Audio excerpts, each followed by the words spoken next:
Assalamualaikum. Welcome to my YouTube channel DAE students.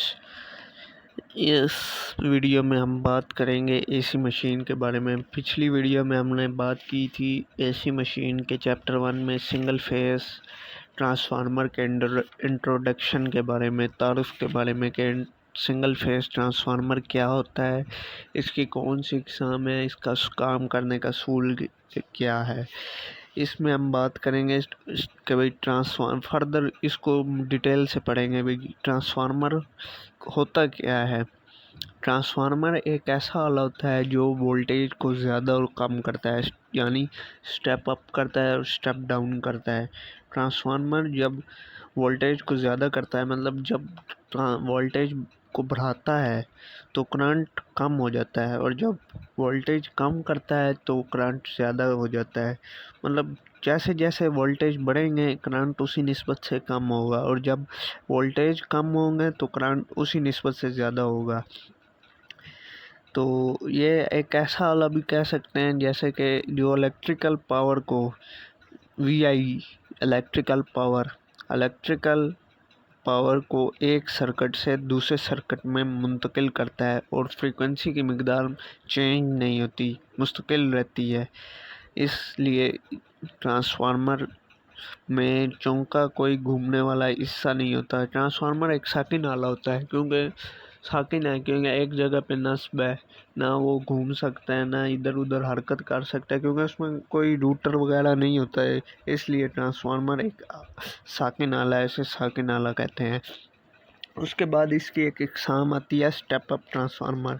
Step up transformer ऐसा transformer होता है जो वोल्टेज की मिकदार को ज़्यादा करता है और करंट की मिकदार को उसी निस्बत से कम कर देता है। वो स्टेप अप ट्रांसफार्मर कहलाता है। जो स्टेप अप ट्रांसफार्मर होता है उसकी प्राइमरी वाइंडिंग की चक्रों की तादाद कम होती है और उसे मोटे कंडक्टर से बनाया जाता है, जबकि सेकेंडरी वाइंडिंग जो होती है उस पर की उसकी तादाद ज़्यादा होती है और उसे बारीक कंडक्टर से बनाया जाता है। स्टेप अप ट्रांसफार्मर होता है। स्टेप अप ट्रांसफार्मर की प्राइमरी वाइंडिंग की चक्रों की तादाद कम और सेकेंडरी वाइंडिंग की चक्रों की तादाद ज़्यादा होती है। स्टेप डाउन ट्रांसफार्मर क्या होता है?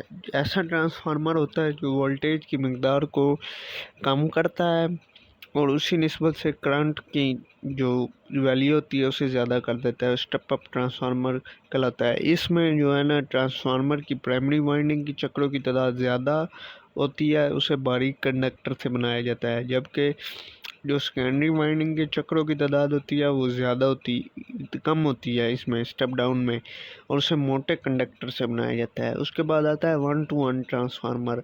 ऐसा ट्रांसफार्मर जिसकी प्राइमरी वाइंडिंग को जितने AC वोल्टेज फ्राहम किए जाएँ वो सेकेंडरी वाइंडिंग पर उतने ही वोल्टेज फ्राहम करें, उसे 1-to-1 ट्रांसफार्मर कहते हैं।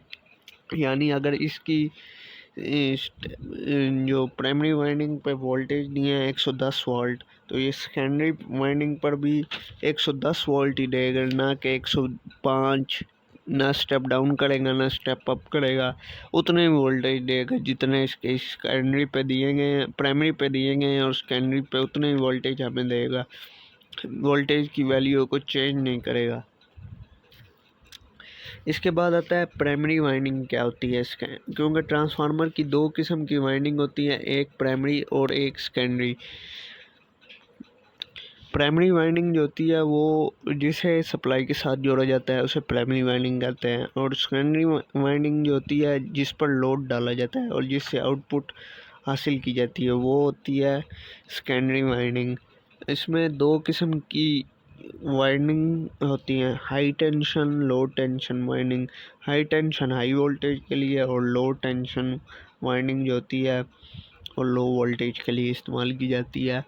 फर्दर हम अगली वीडियो में डिस्कस करेंगे कि ट्रांसफार्मर के काम करने का असूल क्या होता है, ये किस तरह काम करता है, इसका क्या मैकेनिज़्म है कि ये किस तरह करंट एक जगह से दूसरी जगह, मतलब प्राइमरी पे जितना करंट दिया जाता है ये इसको किस तरह स्टेप अप करता है और किस तरह स्टेप डाउन करता है, ये हम नेक्स्ट वीडियो में डिस्कस करेंगे। शुक्रिया हमारे साथ जुड़े रहें, हमारे चैनल को सब्सक्राइब करें।